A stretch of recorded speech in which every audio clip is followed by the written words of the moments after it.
हाँ तो good morning साथियों, नमस्कार नमस्कार साथियों। कल किसी बच्चे ने फोन पे कमेंट किया था पर्सनल नंबर पे। उस कमेंट में लिखा था कि सर मैं मैथ में बहुत कमजोर हूँ, मुझे मैथ समझ में भी नहीं आती है, मुझे क्या करना चाहिए। मैं वीडियोस भी देखता हूँ लेकिन फिर भी समझ में नहीं आती। तो देखो ऐसे मामले के लिए हमें क्या करना चाहिए। मैथ का एक उसूल है, घर पे बैठो आराम से और कॉपी पेन उठाओ, एकांत में बैठो और कॉपी पेन उठाओ। सबसे पहला क्वेश्चन उसमें ये लिखो कि मुझे मैथ में क्या आता है। ये नहीं सोचना आपको क्या नहीं आता, अपने आप को हीन मत समझो, कमजोर मत समझो। सबसे पहले आप ये लिखो कि मुझे आता क्या है। शुरुआत करो, जैसे संख्याओं के बारे में बताया आपको वहां से शुरू करो।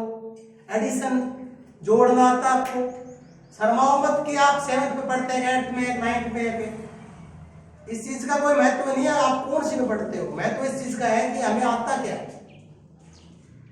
तो पहले आप, कई बच्चे सोचने लग जाते हैं कि यार अब 7th 8th में आकर हम एडिशन सीखेंगे, जोड़ना सीखेंगे। अरे भाई सीखने की कोई उम्र नहीं होती, हम किसी भी उम्र में कुछ भी सीख सकते हैं।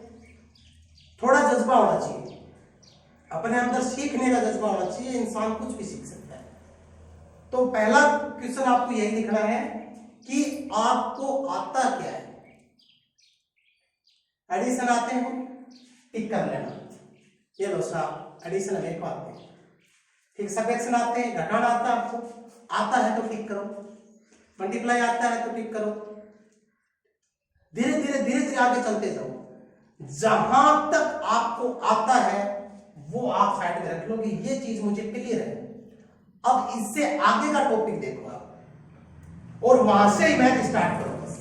और वो टॉपिक जब तक क्लियर ना हो जब तक आगे नहीं चलना आपको, क्योंकि मैथ की एक भूमिका होती है। अभी जो आपके सामने जितने टॉपिक चल रहे हैं, सबसे पहले जैसे संख्या पत्ती के 4-5 मतलब संख्या पत्ती के 4-5 भाग हम कर चुके हैं मात्र एक टॉपिक के।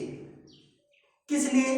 वो मैथ की भूमिका बनाने के लिए, क्योंकि संख्याओं के बारे में जानकारी होना जरूरी है।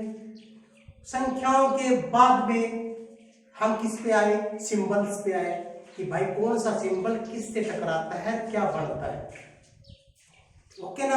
अब सिंबल्स के बारे में जानकारी होने के बाद हमें बर्थडे की संख्या का पता होना चाहिए। थोड़ा ज्ञान हमें भिन्न के बारे में होना चाहिए कि भिन्न क्या है, क्योंकि हम जो भी क्वेश्चन करेंगे उसमें जरूरी तो नहीं है कि सिंपल ही आएंगे। सिंपल संख्या आएगी ये तो कोई जरूरी नहीं है ना, उसमें बर्थडे की संख्या आएगी।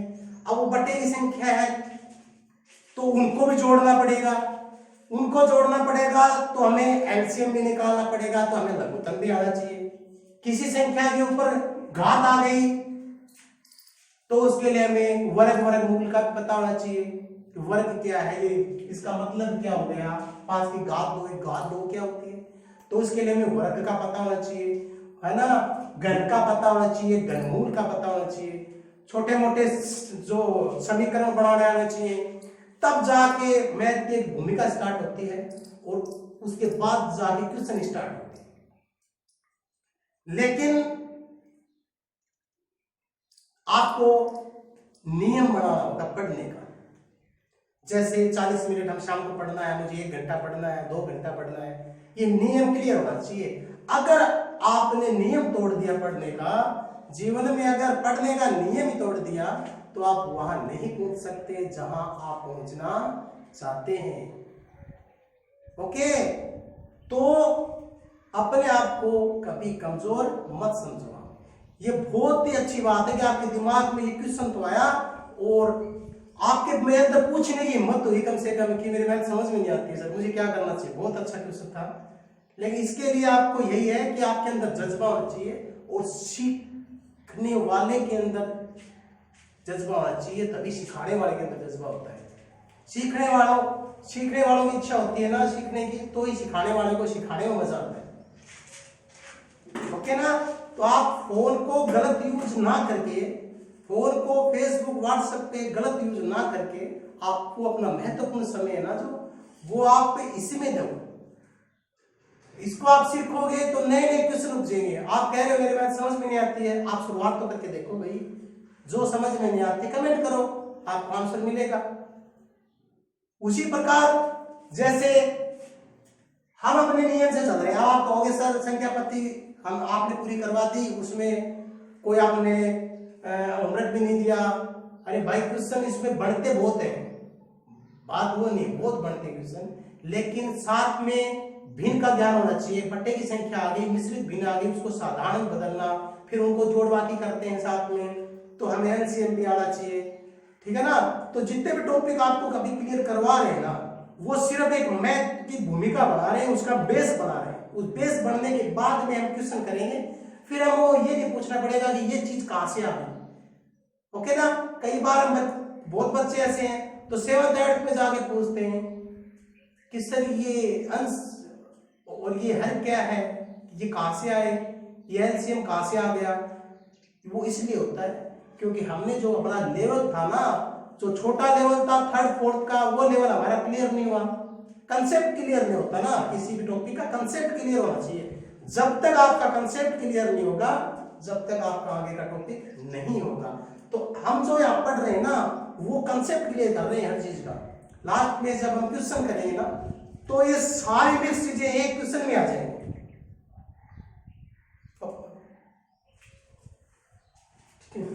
स्टार्ट करें, चलो ध्यान से देखना, कोई चीज समझ में नहीं आए तो पूछना। भिन्न की बात करते हैं थोड़ी।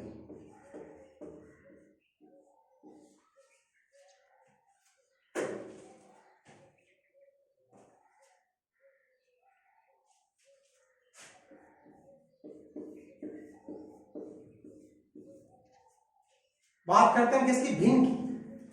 जो संख्या a बटा b के रूप में लिखी होती है, जो संख्या a बटा b के रूप में लिखी होती है, यानी 2 बटा 3 ऐसे आते हैं ना, 5 बटे 6, ऐसी जो संख्या होती है वो संख्या क्या कहलाती है, भिन्न कहलाती है। अब देखो भिन्न के भी अलग अलग रूप है सबके। जैसे नंबर 1 उचित भिन्न, ध्यान से सुनना, उचित भिन्न, हम इसको समभिन्न भी बोलते हैं। क्या बोलते हैं, समभिन्न भी बोलते हैं। ऐसी भिन्न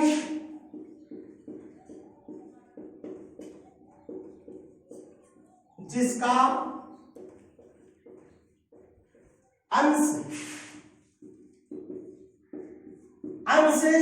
हर से छोटा हो, जिसका अंश हर से छोटा हो, वो कौन सी भिन्न कहलाती है, उचित भिन्न। उचित, जैसे लिखिए 3 बटा 4। अब ये उचित मान है भाई, इससे ज्यादा ये हल नहीं होता है। अब ये इससे ज्यादा हल नहीं होता है। अगर हम इसको उल्टा करते हैं 4 बटे 3, तो 4 में भाग जा रहा है 3 का। अरे भाई पूरा तो नहीं जा रहा, लेकिन जा तो रहा ना, इसमें भाग नहीं जा रहा, यही रुक जाओ। ये उचित भिन्न है, जिसके अंदर भाग नहीं जाए, जिसका अंश छोटा हो जाए, जिसका अंश का मान है वो इससे छोटा हो जाए हर से, वो उचित भिन्न कहलाती है। नंबर 2 अनुचित भिन्न। अनुचित भिन्न, इसको हम विषम भिन्न भी बोलते हैं। क्या बोलते हैं, विषम भिन्न। विषम भिन्न बिल्कुल इसका विपरीत है। ऐसी भिन्न जिसका अंश हर से बड़ा होता है, जिसका अंश हर से बड़ा होता है। जैसे इसी को पलट लेते हैं, 4 बटा 3, ओके ना, 5 बटा 2, ये सब भिन्न क्या है, अनुचित भिन्न है। क्योंकि 4 में 3 का भाग जा रहा है, जब तक जा रहा वहां तक दो भाई, 5 में 2 का भाग जा रहा है ना, तो उचित भिन्न कहां हुई है, तो अनुचित कार्य हो गया ना। अभी तक कार्य पूरा हुआ ही नहीं है, मतलब गणित का नियम क्या है, जहां तक क्वेश्चन सोल्व होता है वहां तक सोल्व करना जरूरी है। अगर आपने जैसे छोड़ दिया, आंसर आ गया 6/2, 6/2 आंसर आ गया, भाई क्या है 6/2? तो आपको पता है कि जब भाग जा रहा है तो आप आंसर पूरा दोगे 3 तो ही आंसर होता है। 6/2 आंसर छोड़ दिया, आप कहीं भी किसी पेपर में एबसदा में ढूंढ रहे हो, ठीक है, आपको कहीं नहीं मिलेगा 6/2। क्यों नहीं मिलेगा? क्योंकि आपने भाग देना छोड़ दिया, पूरा क्वेश्चन हल कर लिया, लास्ट में पहुंच गए, अब भाग नहीं दे रहे हो, छोड़ दिया भाई। अब 6/2 ढूंढ रहे हो, 6/2 कहीं नहीं है क्योंकि आपने भाग ही नहीं दिया 6/2 कहां से। ओके ना, चलो आगे। तो उचित भिन्न कौन सी होती है? जिसका अंश छोटा होता है वो उचित होती है। ओके ना, जिसका अंश छोटा होता है वो उचित होती है, जिसका अंश से बड़ा होता है वो अनुचित भिन्न होती है। आगे देखो,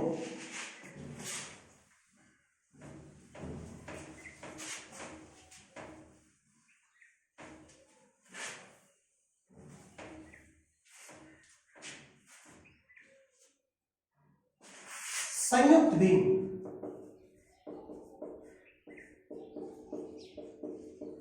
संयुक्त भिन्न इसको मिश्रित भिन्न भी बोलते हैं, इसको मिश्रित भिन्न भी बोलते हैं।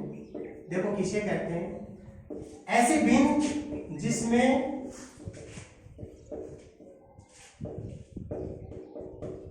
पूर्णांक और उचित भिन्न दोनों सम्मिलित हो,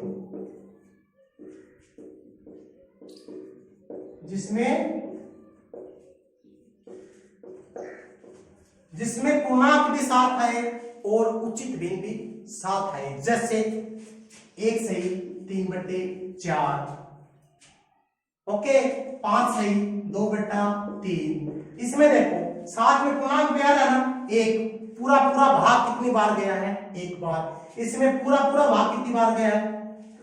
ओके ना, पूरा भाग इसमें 1 बार गया है, इसमें पूरा भाग 5 बार गया है।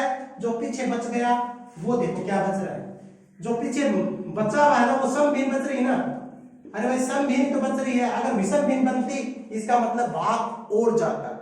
अब यही रुक जाओ एक बार, अब आपको मिश्रित भिन्न बनाना और मिश्रित भिन्न को वापस साधारण भिन्न के रूप में चेंज करना सिखाता हूं। देखो जैसे कोई भी क्वेश्चन हम हल करते हैं उसमें अगर आपको मिश्रित भिन्न दी हुई होती है, जैसे 1 सही 3/4 दे दिया आपको, मान लीजिए ये मिश्रित भिन्न दे दिया आपको 1 सही 3/4, ये मिश्रित भिन्न है ना, तो मिश्रित भिन्न से हम सीधा क्वेश्चन सॉल्व नहीं करते। पहला नियम यही है कि पहले भिन्न को साधारण बनाओ, पहले भिन्न को साधारण बनाओ। साधारण मतलब a/b का रूप में चेंज करो, पहले भिन्न को a/b के रूप में चेंज करो, उसके बाद ही आगे क्वेश्चन सोल्व करना है। तो देखो हमें अगर अगर साधारण भिन्न मिल जाती है तो हम क्वेश्चन स्टार्ट कर देते हैं। अगर हमें डायरेक्ट मिश्रित भिन्न मिलती है तो पहले साधारण भिन्न बनाते हैं। और साधारण भिन्न कैसे बनाते हैं तो ध्यान से देखना, जो हर होता है ना हर, उससे हर को इस पूर्णांक से गुणा करते हैं। जो साइड में पूर्णांक है ना अपना, जिसमें पूरा भाग गया है, उससे मल्टीप्लाई करो। 4 को 1 से मल्टीप्लाई करो, क्या हो गया? 4। अंश जोड़ दो, कितना हो गया? 7। कोई दिक्कत नहीं, बट्टा जो हर में है वो वापस लगा दो। ध्यान से देखना, 5 दिए, 5 को 3 से मल्टीप्लाई करो, कितना हो? 15। अंश जोड़ दो, कितना हो गया? 17। जो बट्टे में है वो वापस लगा दो। मिश्रित भिन्न को साधारण भिन्न बनाने का तरीका है, जैसे देखो 4 से 1/2, 4 को मल्टीप्लाई करो 2 को इससे, क्या हो गया? 8। अंश जोड़ दो, क्या हो गया? 9। बट्टे में जो था वही वापस लगा दो, क्या हो गया? 9/2। ये क्या है? ये मिश्रित भिन्न को साधारण भिन्न में बदलने का तरीका है। कई बार आपको साधारण भिन्न से मिश्रित भिन्न में भी आंसर पूछ लेता है, कई बार जैसे आपके आंसर आ गया 9/4, 9/4 आंसर आ गया, पूरे क्वेश्चन हल कर लिया आपने और 9/4 आंसर आ गया। अब आप ऐसा शब्द के अंदर ढूंढ रहे हैं, ठीक है ना, आप यहां ढूंढ रहे हैं आंसर किसमें, मिश्रित भिन्न में दे रखे हैं सभी आंसर, सभी आंसर यहाँ पे मिश्रित भिन्न में दे रखे हैं, ओके ना। जैसे 5 से 1/4, 2 से 1/4,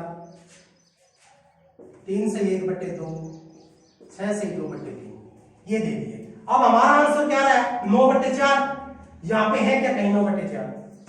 नहीं है, तो इसका मतलब आंसर मिश्रित भिन्न में है, तो हमें भी आंसर मिश्रित भिन्न में ही देना चाहिए ताकि हमारा आंसर यहां मिल जाए। तो वापस हम साधारण भिन्न को, ये कौन सी भिन्न है, साधारण भिन्न है ना, a/b के रूप में है, ये कौन सी भिन्न है, फिलहाल साधारण भिन्न है। इसको वापस मिश्रित में बनाओ तो हमें 9 के अंदर भाग किसका देना है, 4 का, तो 4 2 8 बच गया 1। रेडी, भाग हो गया। इधर से स्टार्ट करो, इधर से चलते जाओ, ऐसे चलते जाओ, ये लो सर। 2 बार पूरा भाग कितनी बार गया है, 2 बार। तो पूर्णांक क्या है इसमें, 2, यानी भाग पूरा कितनी बार जाता है, वो पूर्णांक, तो 2 सही, उसके बाद इसका नंबर लो 1/4, क्या कर दीजिए, मिश्रित भिन्न बन गया। इधर से स्टार्ट होना, पूरा भाग जाता है, वो तो साइड में रख लो पूर्णांक को, तो और 1/4, यानी 4 में फिर से 1 का भाग देना है, हमने दिया नहीं है, लेकिन 1/4 का मतलब क्या है, 2 बार पूरा भाग चला गया और आगे 1/4 का भाग और देना है। ओके, देखो इसको वापस चेक कर लो, सही है गलत है। 4 को 2 से मल्टीप्लाई करो, 8, 8 में 1 जोड़ो, 9, 9/4, वापिस आ गया ना भाई। ओके, तो उचित भिन्न हो गई आपकी, या सम भिन्न, अनुचित भिन्न हो गई, विषम भिन्न, संयुक्त भिन्न, मिश्रित भिन्न, जिसके अंदर पूर्णांक और सम भिन्न दोनों होते हैं। आगे देखो,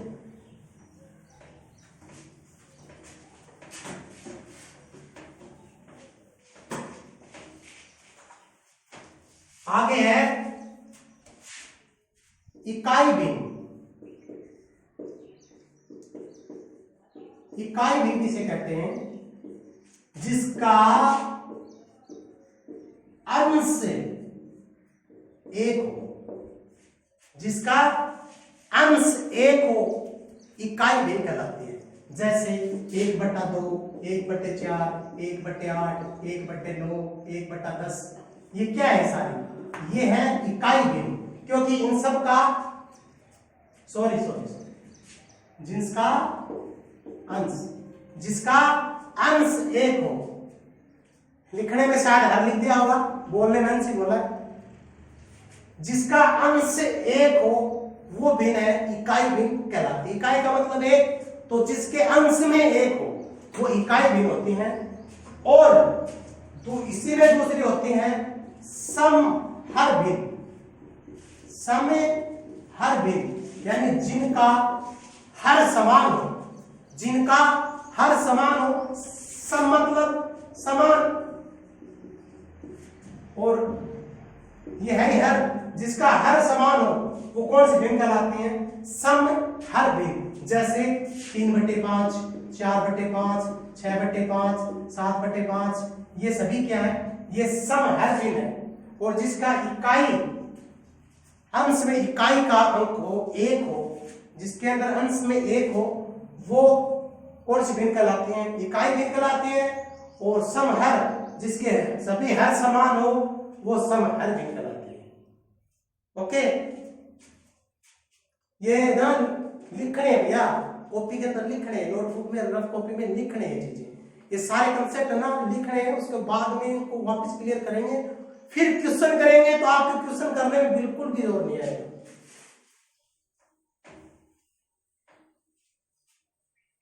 एक देखो, एक भिन्न और होती है जिसका नाम होता है तुल्य भिन्न। क्या नाम होता है जिसका तुल्य भिन्न? भाई वैसे हिंदी में मतलब क्या होता है तुल्य का? तुल्य का मतलब क्या होता है? तुलना करना, यही तो होता है तुलना करना ही, है ना। यानी जिनका मान बराबर हो, दो या दो से अधिक भिन्न हो जिनका मान बराबर हो, जैसे 2/3, 4/6, 8/12। अब आप कहोगे सर इनका मान बराबर कहां है? ये 2/3 है, ये 4/6 है, ये 8/12, मान बराबर कहां? अरे भाई मान बराबर है, तुलना करके देखो। इनको हम छोटा रूप बनाते हैं सबका। देखो छोटा रूप मतलब किसी एक से हम कैसे काटते हैं। आपको दो तरीके बताऊंगा कि ये बराबर है कि नहीं है। ये संख्या नहीं कटती किसी से भी, इसमें 2 का भाग जाता है, इसमें नहीं जाता, इसमें 3 का जाता है, इसमें नहीं जाता। चलो इसको काटते हैं। 2 का भाग दिया 2 बार, 2 का भाग दिया 3 बार, क्या आ गया? 2/3। इसमें भाग दे दो, 4 का भाग दिया 2 बार, 4 का भाग दिया 3 बार, 2/3। 3 देखो सभी का मान क्या है? 2/3 है ना। एक हम एलसीएम से भी चेक कर सकते हैं कि भिन्न बराबर है नहीं। जैसे 2/3, 4/6, 8/12। बताओ कि ये भिन्न समान है कि नहीं है। ये भिन्न चेक करना है आपको, ये भिन्न है कि नहीं है। ओके ना। तो देखो तुल्य भिन्न चेक करते हैं। इसकी लघुत्तम क्या है? इसकी 12। अब इसीलिए तो आगे क्वेश्चन नहीं कर रहे। अब यहाँ पे लघुत्तम का नाम आ गया, तो पहले हम एलसीएम के कंसेप्ट ना उनको करेंगे क्लियर, उसके बाद पता होगा। क्योंकि अब बच्चे ये पूछने लग जाते हैं ये सब ये 12 कहां से आए। ओके ना, इसलिए हम स्टेप बाय स्टेप चल रहे हैं। इसमें 3 का डिवाइड किया 4 बार, यहाँ पे कितना है? 8। 6 का भाग 12 में दिया 2 बार, इसको हम 4 से मल्टीप्लाई किया फिर 8। 12 का भाग दिया 12 में 1 बार, फिर यहाँ पे किया 8। अब यहाँ पे देखो तीनों मान क्या है ना समान। तो जहां पे भिन्नों का मान समान हो उस भिन्न को हम क्या कहते हैं बेटा? तुल्य भिन्न कहते हैं। ओके ना। आज का ये आपका जो ये था टॉपिक तुल्य भिन्न का, आपको 5-4 भिन्न लिखवाई है, तो आप उसको नोटबुक में लिखना है, देखना है। कोई चीज समझ में नहीं आती है तो कमेंट जरूर करना है। ओके ना। तो हमारे जो 2-3 टॉपिक हुए ना, उन टॉपिकों के सारे कंसेप्ट क्लियर करोगे ना, तभी आगे जाके क्वेश्चन स्टार्ट होंगे। ओके, धन्यवाद।